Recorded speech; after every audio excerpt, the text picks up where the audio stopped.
Oh, pause! I'm not ready to stream! Pause! Guys, thank you so much for all the subs today! What's up, Ice Cubes? What's up? Welcome into the stream today. Welcome in. Sorry if I sound congested. Holy crap, a bunch of crazy shit just happened. Hi, guys. What's up? Welcome into the stream. I'm alive!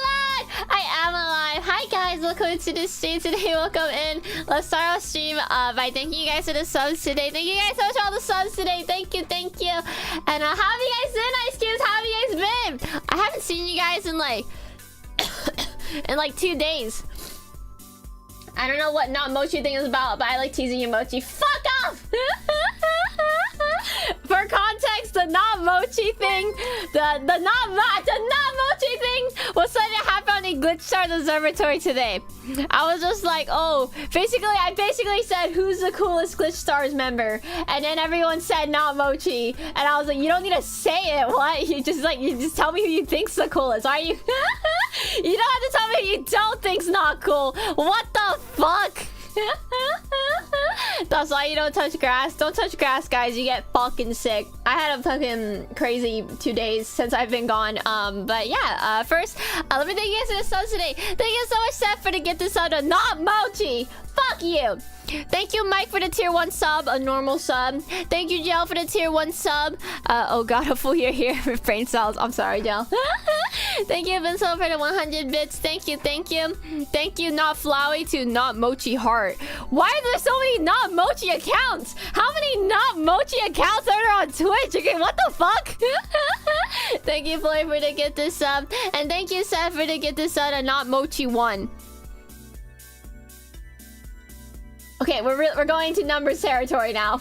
If there's a not Mochi 2, I'll scream. Thank you so much, Invincible, for the 6 gifted subs. Whoa! Wait, why 6?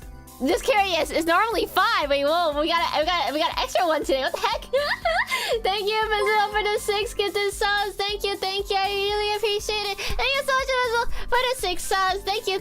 And thank you so much, Seth, for the gifted sub to not Mochi 28. Fuck you. Why is there 28? There's 28 not Mochis. Thank you, Seth. And thank you so much, Natsu, for the gifted sub to not Mochi 2. Guys, how many Twitch accounts are not Mochi? I'm gonna crash.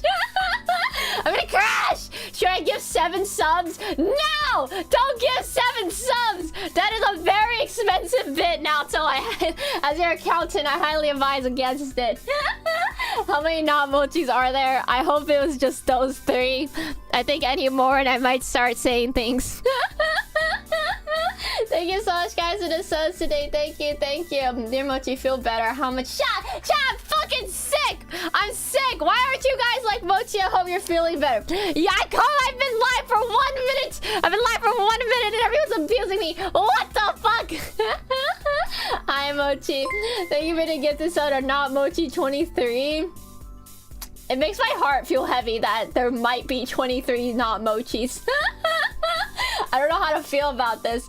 Thank you so much for the gift this out of not Mochi 23. Oh, thank you so much, Augusto, for the 5 memberships on YouTube. Thank you. I really appreciate it. Thank you, Augusto. Welcome into the stream, everyone. Welcome in. Hope you guys are doing well today. I have a few things to talk about. So, firstly, sorry about being a bit late to stream today. Child, so sad.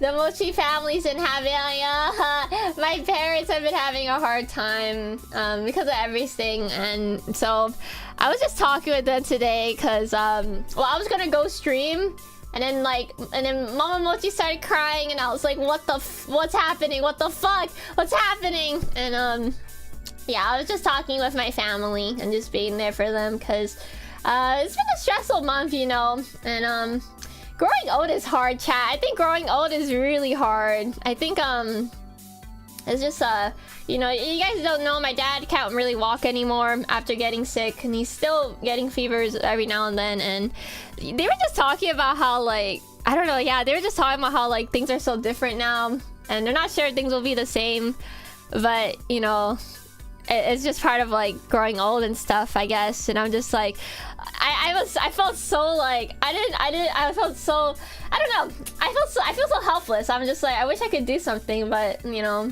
you know, it's nothing much to do, but yeah, we're sorry about that, Mochi. Never feel bad for your family first. Thank you guys, thank you. I appreciate it. So sorry to just bring that in. The conversation just happened like for the last hour. I've just been like talking about that. So yeah, now I'm live. So it's a bit on my mind still, a bit online. At least he's still alive. Yeah, he's very grateful about that. Wishing you and the family best. Thank you, chat. Thank you. You get a reality check. Everyone gets them. Yeah, it's just it's hard. You know, it's just I'm just kind of like you know, like for my whole life my parents have always been like fine and, you know, always very competent and didn't need any help and stuff. So it's weird to see, like, you know, it's weird to see like, oh, my parents need help and they need my help right now, and it's weird for me. I don't know how to explain it. Like I'm like my reality is like getting like twisted. I'm like, what is happening? But yeah, Mochi did a lot growing up this last month, a little too much. I want to go back to being a brain rotted. Thank you for the 1,000 bits, Chris. Thank you. Salute to Mama Mochi. Can we get Ice Cube's help too? Thank you guys. Thank you. Both my parents are very strong. I think they're very strong, and I'm very happy to have my parents as my parents. We're proud of you, Mochi. Thank you, chat. I don't do much. You guys do everything for me. Thank you guys again, seriously. Thank you guys. Sorry. I just had to get that off my chest really quick. We can resume bullying now. Go back. Go. Thank you guys though, Ice Cubes. I know I've said this a lot this last month, but you know, I'm really grateful for you guys, and family is too. So thank you, Ice Cubes, for, you know, being here for me. Mochi sounds like a bottom. What the who the fuck are you? You're a first-time chatter. You're literally a first-time chatter. Who said that? Chris, thank you so much for the 1,000 bits. Thank you. I appreciate it. Who is that? They just came in like out of nowhere. I don't know who you are.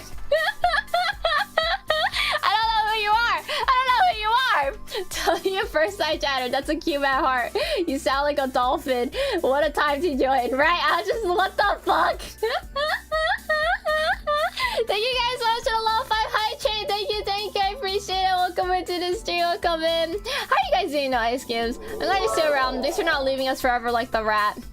Oh yeah, the rat left you, huh? I told you guys. I've been warning you guys since day one. My ex-wife left me. She was gonna leave you too. It was bound to happen. I'd foresee it. Arisa's dead. I'm so sad. You mean you're thanking you for oil barons for funding my suffering? What the fuck? That's no, my chat is not oil barons. That's so mean to say. What's wrong with you? You guys are Ice Cubes, and I've only called you Ice Cube. Arisa abandoned us at the arcade. It's okay. I'll come here. I guess no, fuck you guys. You guys left me during the custody battle, and you went to Arisa. So you know what? Stay homeless, Cosmic. Stay home. Sorry, I'm kidding. As a responsible parent, I guess I gotta take the rat mates in for now, huh? Take these bits. They're covered in piss. Oh, thank you. I'll take it, but thank you. She feeds us at least. You guys feed each other with your fluids. I don't know what that means, dude. Mochi can take me in. Chris, we did, and then you got licked by the ice cubes. I don't know if you want to be taken in here. That does not count. It does not. Anyways, chat. What was I gonna say, chat? We have about 2 days left for the current dono goal. If anyone's interested in me playing Exit 8 solo, you have until today and tomorrow to reach the goal. I think we're about like 120 away from it. Throne donations do count towards the goal, and just direct donos as well. So if anyone's interested, that 2 more days. Ice cubes to the smooch booth to feed each other. Ew, stop! Hey, chat, I'm kind of proud of you guys, though. I saw it. I saw you guys have been doing some housekeeping on the smooch booth. You guys cleaned it up a bit. Thank you. The neighbors are starting to complain about the scent. The neighbors are complaining about the scent, so we gotta make sure we don't get kicked out of this fridge, guys. This is our only home. Hope you don't feel too sick. Thank you, chat. Thank you. Yesterday I was feeling pretty... I don't know. It was weird. So like, I went outside, chat. And then the day I went outside, I started getting sick. And then I had like a day fever. I was like getting chills and stuff. But right about nighttime, around fucking 2 a.m., I was like, oh yeah, I'm feeling normal now. And then I went up around... It was like wow, 1 or 2 a.m. And I went up, I was like, all right, let me do the Glitch Stars Observatory. And I did that, and then I went to sleep. Thank you for the 100 bits, too long. Thank you, I appreciate it. It's funny you're watching you drag someone into the horror game. Is it? Can the next Dodo Go be brown dust too? I'll make the next Dodo Go brown dust too if we reach this one. Why are you guys so interested in brown dust too? The Smoosh Boo smelled like bleached after cleaning the smell like bleach. I wonder why. Why would Smoosh Boo smell like bleach? Does cum smell like bleach? Is this a joke? Sorry, I don't know if this... Does, like, wait, sorry, I don't know. I'm just asking, like, is that the joke? Yes? Really? What? How do you know? I don't know. Chat said it, dude. It's a great game, unironically, cooning aside. I'll need a hug and protect Mochi. Wait, why the fuck does... Wait, what? Doesn't bleach smell bad? Why would your nuts smell like bleach? Next Dodo goes to bark at all the nurses and doctors. No. Thank you guys for the level 5 hype, Jay. Thank you. I appreciate it. They want brownness too because Nikke's too tamed. Who the fuck said Nikke was too tamed? Did you see what I did in the last? I'm kidding. Chat, I have some story time for you guys. Are you guys ready to hear about Mochi in the wild? So it's time for Mochi in the wild story time. We have so I had to go to a doctor because I need to get X-ray on my back for stuff, right? And so I was going to the doctor and they were filling out this form, right? And they were like, you know, they're asking me questions like, oh, does it hurt when you do chores and stuff? I'm like, yeah. And they're like, are you in school right now? I'm like, yeah. And they're like, do you have a job? And then I said like, oh yeah, I'm an independent contractor. And they're like, oh yeah, that's a job. Are you a streamer? Like, dude, what the fuck? What the fuck was that? Like, literally out of fucking nowhere. We were having a normal ass conversation. I was like, what the fuck? Oh my god! I was like, what is going on, dude? What is going on? I was like, what the fuck? Why did he ask if you're... Chat. When my lawyer asked... my lawyer asked, what do I do for work? And I said I'm an independent contractor. They're like, okay, so what do you do as an independent? Like, that's what everyone does. Everyone asks, what do you do as an independent contractor, right? And then I just say, and then after I make something up, right? But this guy just fucking came up and just attacked me. I was like, what the fuck? Did she could smell your streamer musk? Really? No way. I guess that's what happens when you don't shower. I was kind of giving Osmod probably ass mode. I smell like a streamer. Stop saying I smell like a fucking streamer. No. Dude, I was literally like, I got stunned like, I was like, oh, no? I was like, no? A guy? I think they know, bro. I'm a fucking fool. Oh, fuck me. Yeah, like, the questions were so normal. They were like, you know, does it hurt when you do this? Does it hurt when you do that? What do you do for work? Are you in school? And I'm like, yeah. And it's like, well, what do you do for work? And then they're like, are you a streamer? And they're like, like, are you a streamer? I'm like, what? What? What? And then after that, I was like, no, I'm not. No, I make YouTube videos. Fuck! I was like, I make YouTube videos. And they're like, oh. And I'm like, oh, I mean, I don't make the videos. I edit them. I think he knows. I think my doctor knows. Anyways, yep. Anyways, and then they did an X-ray on my back.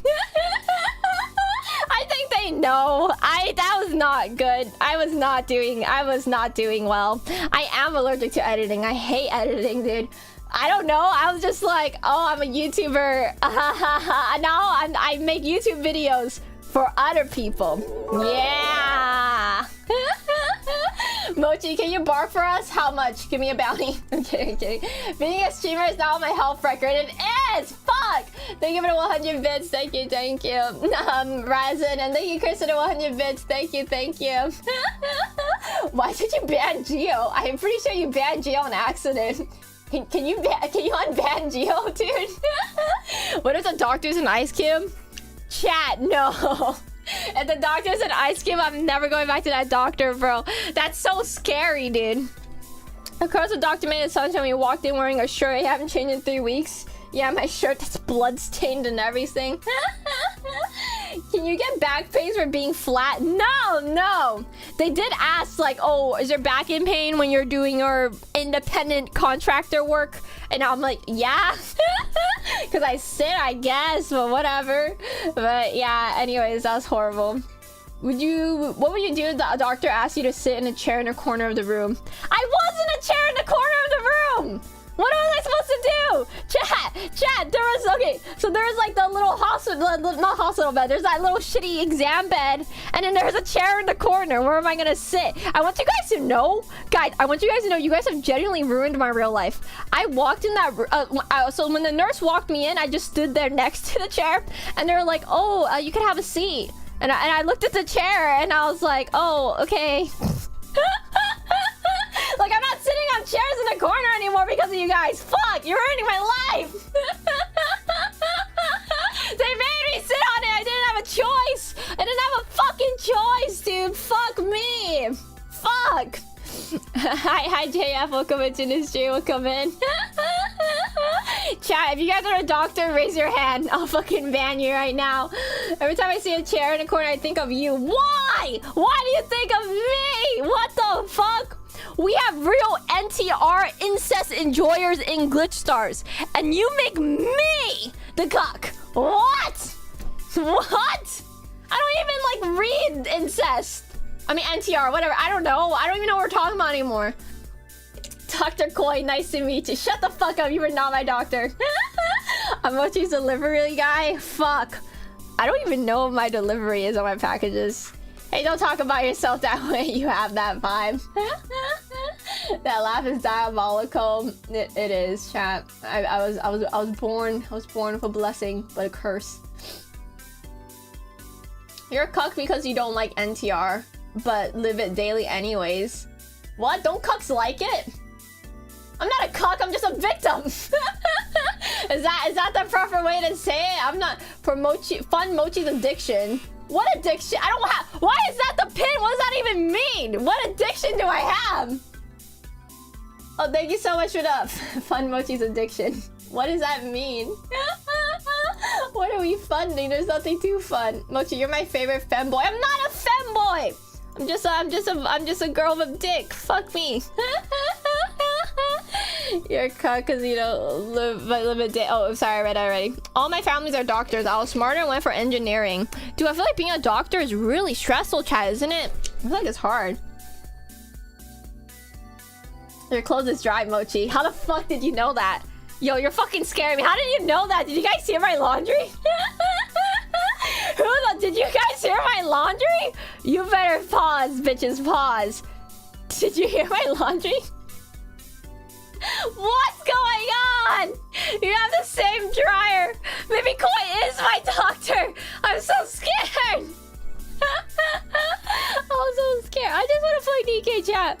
Alright, if you guys are wondering what we're doing today, we're going to be doing some reacts. Like contractually obligated reacts. And after that, we're going to play Nikkei. So that's what's on the menu today. Alright, Mochi, my brain is too small to be a doctor. Yeah, and your cock is too small to please anyone. Sorry. I don't know why I said that. You've been really nice to me, Jolo. I am so sorry, Jolo. I just don't know why I said that. I'm so sorry. Jolo, I'm sorry. Jolo, I'm sorry. It was a joke. It was a joke. Thank you, Jolo, for the 100 minutes. Time out, Mochi mod. I'm sorry. No. I'm sick of the orgies. I'm sick of the smooch booth. I hate the smooch booth. Hi, Moku's K. Welcome into the stream. How are you? I'm sorry. I'm sorry to see me in this state. Mochi hates her viewers. No, God, I wish you said that to me. Do you need help, Resin? What the fuck? Hi, Nemo. Welcome to the stream. Good. How are you doing today? Mods, twist her balls. Please don't twist my balls. It's targeted, Jolo. I'm sorry. Jolo, I'm sorry. She called me a pixel dick last time too. Wait, what?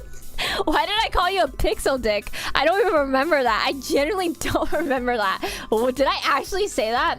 Pretty rude and degrading me sounds like a dream, to be honest. I mean, what? That's what I've been saying since day one. I love it when women talk down to me.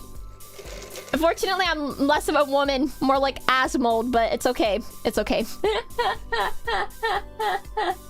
Alright, bottom. Don't call me a bottom. Don't call me a bottom. Speaking of which, I do need a, I gotta get my Terraria ready for tomorrow. Chat, you guys excited to play Terraria tomorrow? I'm playing Terraria with Ateru, Sunny, and Mogu, so we're gonna see how that goes, that adventure.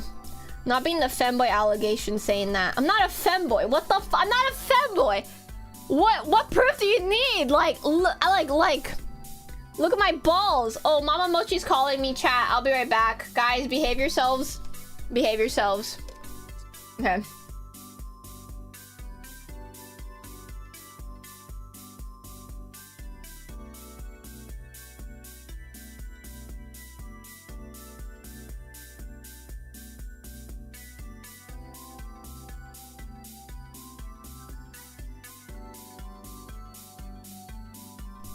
Hi chat, I'm back. Welcome back to stream. My mom just asked if I wanted jackfruit, and I was like, oh, I'm okay. And I was like, oh yeah, I'm working right now, by the way. And my mom was like, what the heck? You're always working. And I was like, oh. Do I really work that much, chat? I feel like I barely streamed this week. I'm like, I think I have a problem. I think I do have a problem. I think my mom is right though. I think my last stream was 11 fucking hours. I think I have a problem. You're telling me jackfruit is fruit? No, what the fuck? Should we throw this smooch booth put that into the hill? Don't.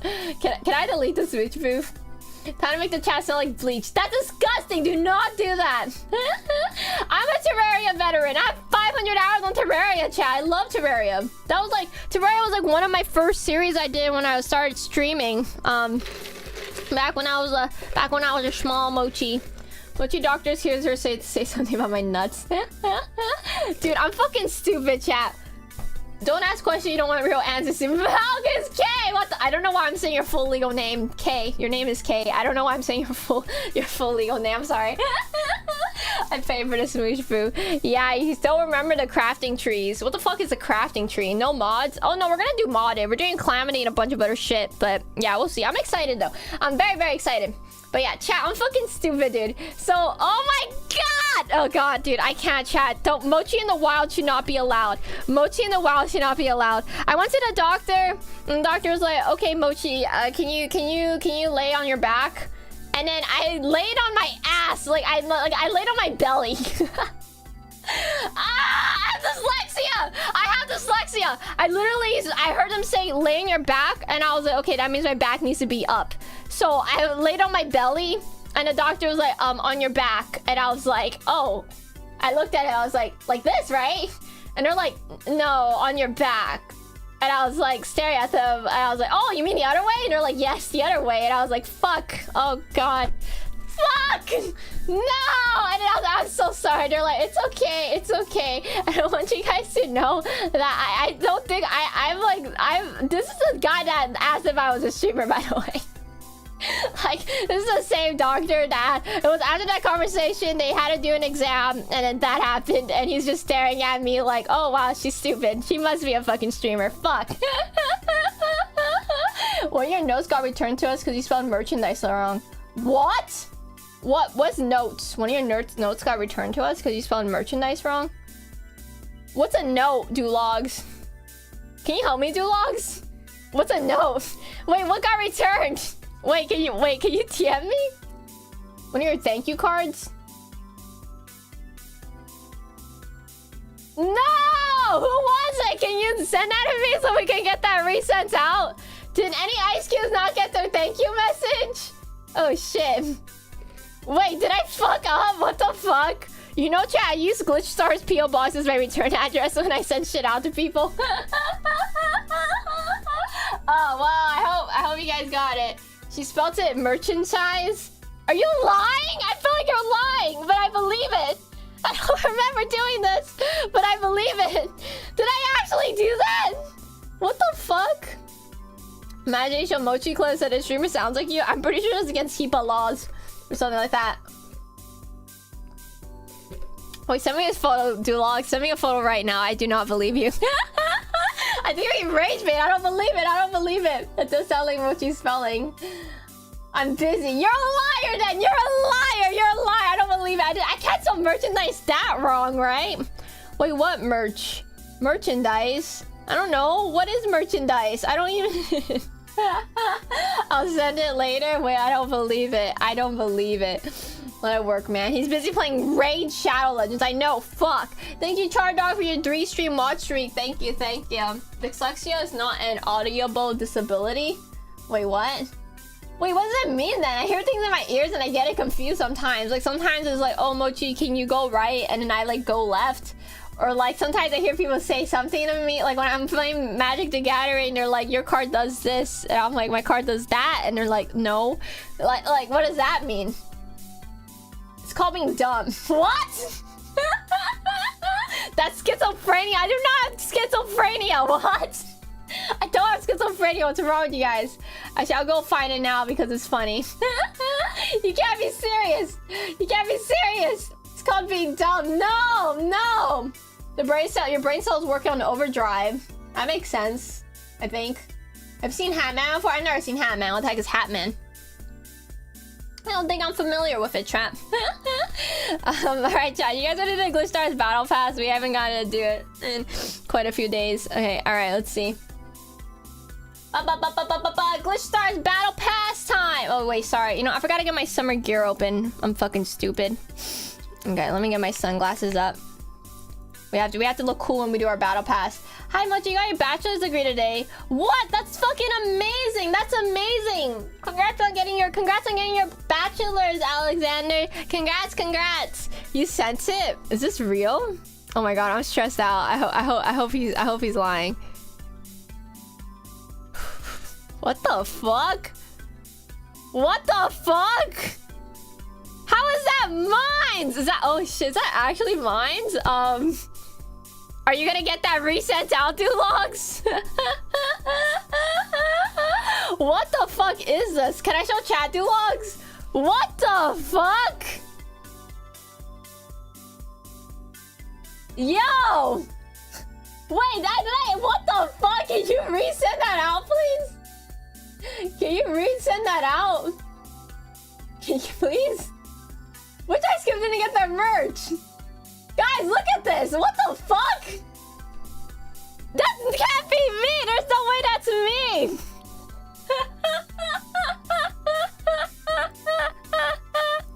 I'm getting mind fucked right now. I'm getting mind fucked right now!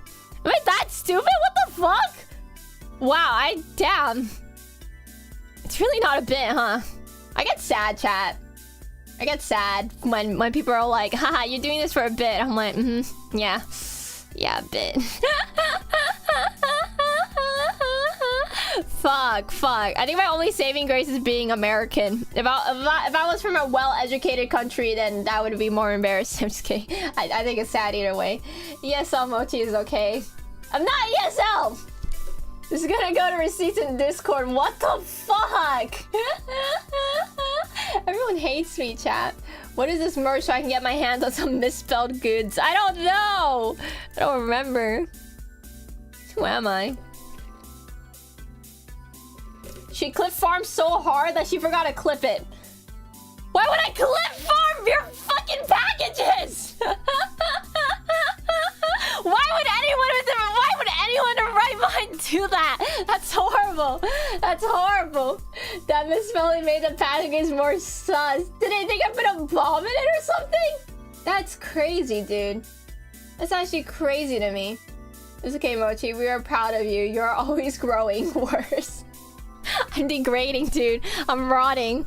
Now argue like I'm the president of the country? How do I argue? I don't like Mochi, even though she calls me a little dick bitch. I did not say that. What the fuck? I didn't say that. I didn't mean it like that, Jolo. You're so I'm sad. I want to make Jolo into an evil cube. Then can we gamble, chat? Let's just go gambling. Can we go gambling? Alright, let me get the let me get the thing up. You guys see it? No, you guys don't see it. Hello, Pischi. Hi, Fel. Welcome into the stream. Welcome in. How you doing today, Fel? Alright, so that chat, here we are, chat. It's time. More Glitch Stars Battle Pass. Let me see how many subs got gifted today. There's quite a few. So, oh shit, we have a lot of $1 donos too. 1, 2, 3, 4, 5, 6, 7. Okay, we have 7 $1 donos already, so that's pretty epic. And then we have, let's see how many subs we have. 1, 2, 3, 4, 5, 6, 7, 8, 9, 10, 11, 12, 13, 14, 15, 16, 17. We're 17 subs in, chat. 17 subs. So for, what's 25 minus 17? 5, 8. What's 8 times 5? 40. We're $40 away, chat, for one $40 dono. We can gamble. How many were there not mochis? I don't know. Chloe, what the heck? Thank you so much, Chloe, for the 10 gifted subs. Thank you, thank you. I really appreciate that, Chloe. Thank you so much for your support. Thank you, thank you. And I hope you've been having fun here. Thank you so much for the 10 gifted subs. Thank you, guys. That means a lot to me. Thank you, Chloe. Thank you, thank you. All right, chat. With that, we can now gamble. All right, let's go. Let's sell my soul for today. I'm sad. Okay, let's see. What do we got here? Okay, we got VTuber, and now we got this one. Thank you guys for your support. Thank you, thank you. What else do we have to do today, chat? We do have summer PNGs. We do got some of this. We got this. Is Totami Sensei? What's Totami Sensei? Totami Sensei. Wait, what does that mean? And we got some of this here. Do I want to yell like a cat? Chat, let's all stretch, guys. Stretch, everyone! Ah! You're back out. Okay, there you go. God, I think I have a problem, dude. Alright, today I don't plan to stream for 8 hours, but if it happens, I guess it happens. I mean, I don't think I will, though. Because I'm not feeling that, like, I'm not feeling 100 yet. I have a bit of a fever still. Can you do a react video on ASMR? No. Thank you for the positive check. Thank you. I appreciate it. Let's give myself 3 compliments, chat. I'm brilliant, I'm smart, and I'm clean. There you go. Those are compliments. I don't feel like nyawing like a cat. Oh, I do have a summer beverage. I have like an iced tea right now. Because it's fucking hot. Sell your soul. I already did it. Clean. Yes, clean. Mochi, add 2 more streaming tasks. 1 for 6 hours and 1 for 12. Oh, you did? Where is that? Sing a song. What's a song? You guys want to sing? Fucking 10-second. God, there's too many goals now. I don't know what to do. Win the legendary add a task reward. Compliment our glitch star girls via voice memo. I didn't want to compliment. Do you see Koi gifted? No! Koi! What the fuck? Oh my god! Sorry, I don't have my headsets on right now because I was getting a bit of a headache from it, but... Koi, thank you so much for the tier 1 sub to merchandise!